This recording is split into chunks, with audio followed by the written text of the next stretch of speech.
a je to kromě obtížnosti také velmi nebezpečný skok, ale Aleš má sebevědomí, bere buď všechno nebo nic. Aleš Valenta, držme palce.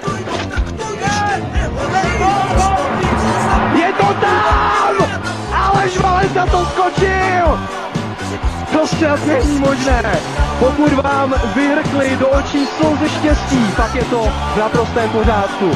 Aleš Valenta tady vstoupil do dějin akrobatického lyžování a lyžování vůbec. To snad není pravda.